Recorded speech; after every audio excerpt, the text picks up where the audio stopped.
लोग मायूस है, लोगों में हताशा है कि इतना बार हमने एक व्यक्ति को चुना, उसने जो झूठे वादे किए थे वो एक भी पूरा नहीं करा है।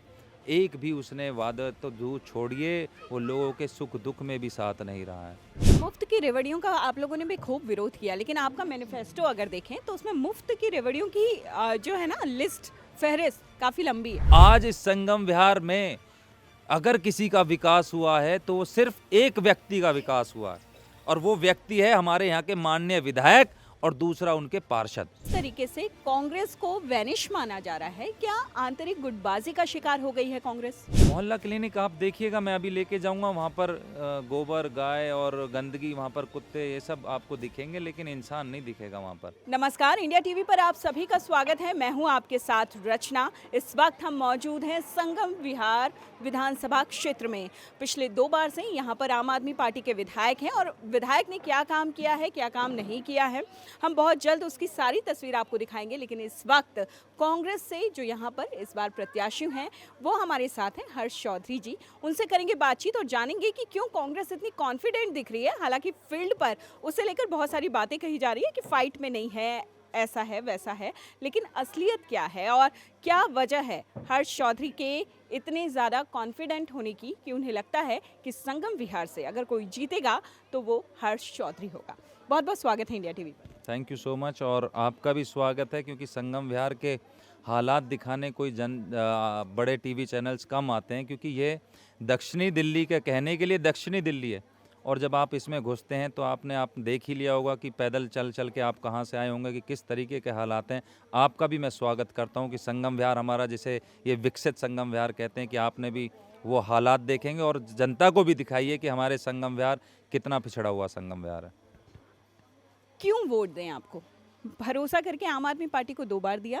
संगम विहार के हालात आप जैसा बता रहे हैं, हमने लोगों से भी बात की। सुविधाओं को लेकर शिकायतें हैं। हर्ष चौधरी को क्यों चुने यहाँ की जनता?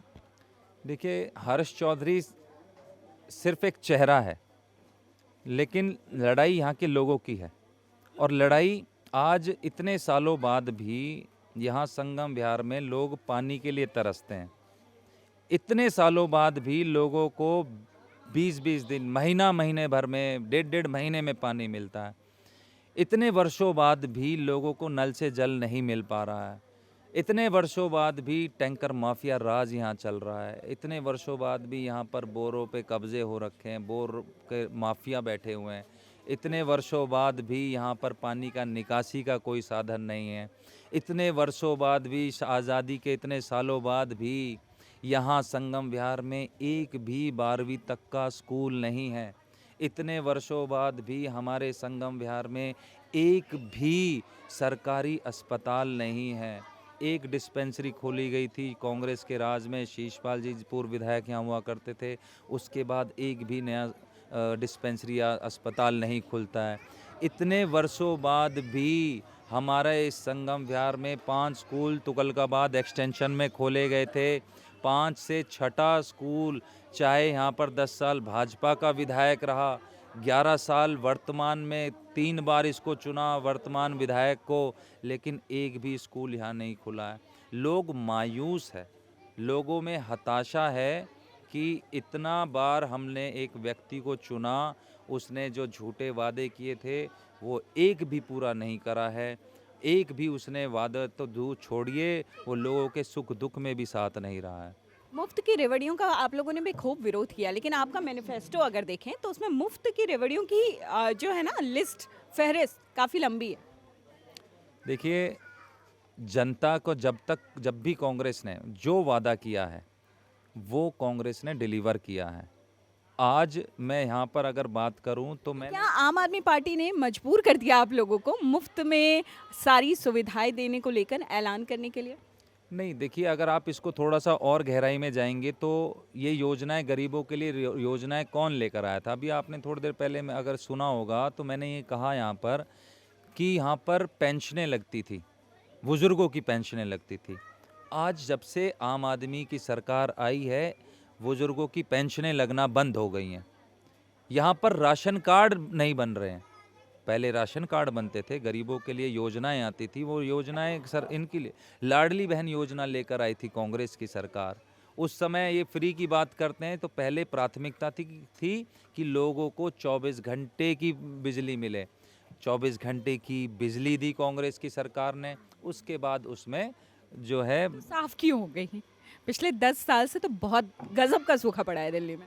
देखिए, चुनाव हारे जीते एक अलग बात है।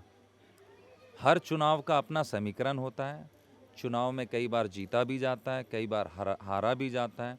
लेकिन असल मुद्दा क्या है? असल मुद्दा ये है कि जो भी नेता है, जो भी पार्टी है, अपने लोगों के लिए हकों की लड़ाई लड़ती रहे, अपने व्यक्तियों के, अपने जनता के हकों की आवाज़ उठाती रहे, उनको जागरूक करते रहे। और वही काम हम पिछले कई सालों से लगातार लोगों के बीच में रहकर काम कर रहे हैं। जनता किसी को अर्श पे बैठाती है, किसी को फर्श पे बैठाती है, लेकिन हमारा काम है जनता के बीच में रह के जनता के लिए लड़ाई लड़ना।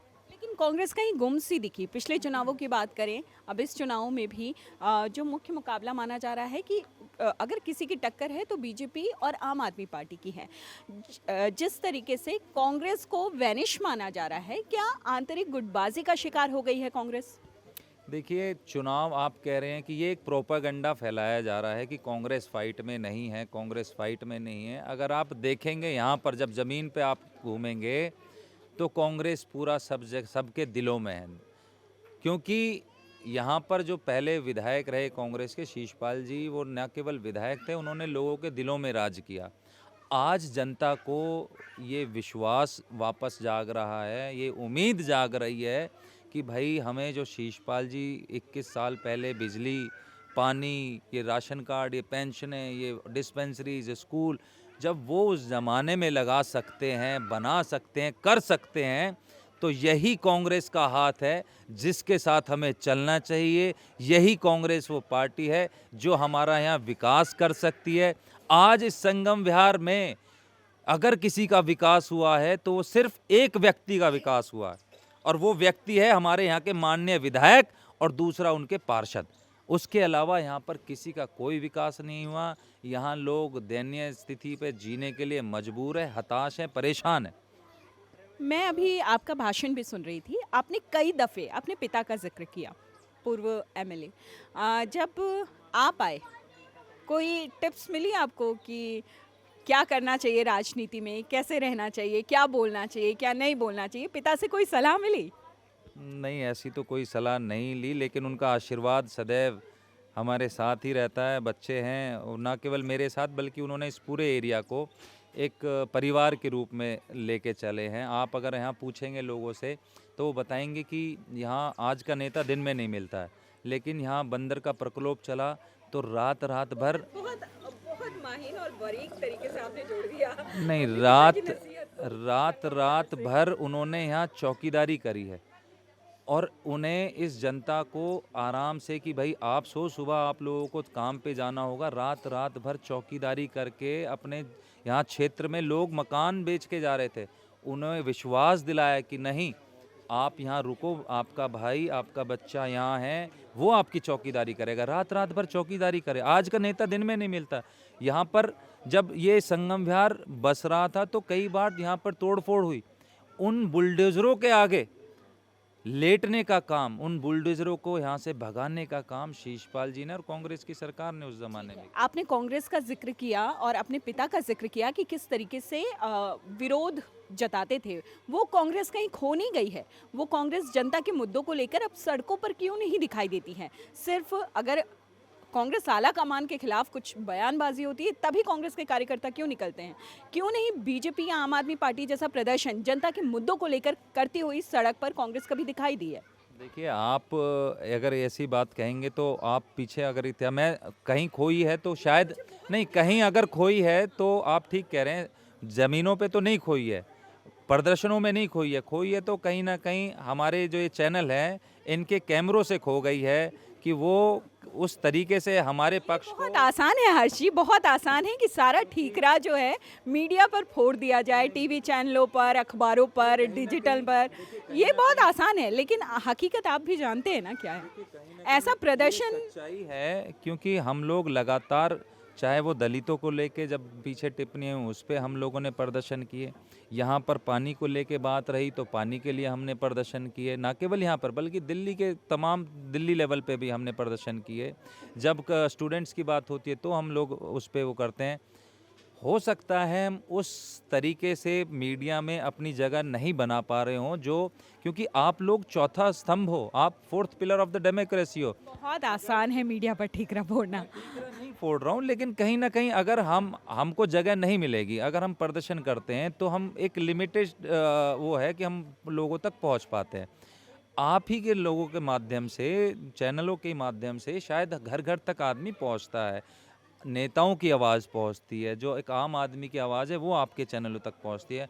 हो सकता है कहीं हमसे कमी रही हो सकता है कहीं आप लोगों को हमें दिखाने में कमी रह गई हो, लेकिन यहाँ संगम विहार की बात करूँ तो भी हम लोग खूब प्रदर्शन करें, चाहे स्कूलों को लेकर रहा हो, चाहे पानी को लेकर रहा हो, या पानी की निकासी को लेकर रहा हो, या अन्य कोई ऐसी हो। और जैसे भी हमारे दिल्ली अभी हमारी न्याय यात्रा भी निकली पूरी दिल्ली में, हमारे माननीय अध्यक्ष जी देवेंद्र यादव जी ने पूरी दिल्ली में न्याय यात्रा निकाली। एक बहुत ही अभूतपूर्व एक लोगों से प्यार स्नेह आशीर्वाद मिला, और कहीं ना कहीं एक माहौल क्रिएट हुआ, माहौल बना कि नहीं कांग्रेस है, कांग्रेस लोगों की लड़ाई लड़ने में अभी भी वो जिंदा है और लड़ाई लड़ती है, लड़ाई लड़ती रहेगी। अगर आप यहाँ पर विधायक बनते हैं, लोग आपको चुनते हैं, तो कौन से पहले 3 काम होंगे जो आप विधायक बनते ही करना चाहेंगे संगम विहार के लिए?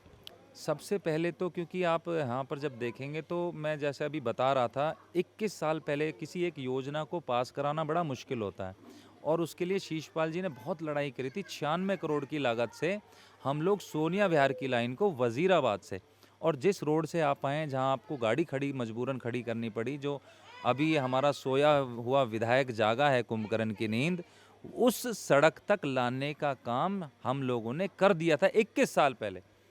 उस पानी को, गंगा जल का पानी हम लोग लाने का काम करेंगे। हमारे यहाँ बच्चों के लिए स्कूल नहीं है, मेरी सबसे प्राथमिकता बच्चों की पढ़ाई लिखाई की है, उनके लिए स्कूल बनाने की व्यवस्था हम लोग करेंगे।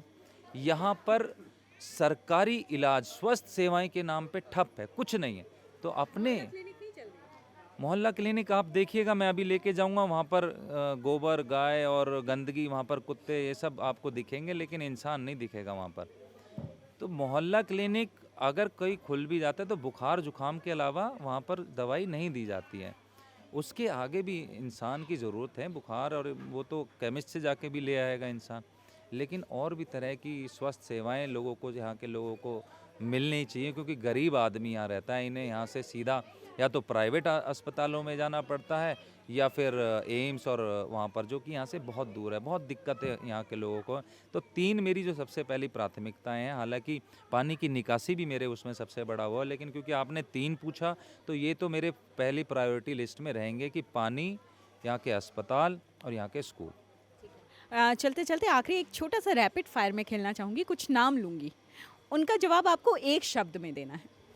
अरविंद केजरीवाल, देवेंद्र यादव, पीएम मोदी, राहुल गांधी, राहुल गांधी, राहुल गांधी, प्रियंका गांधी।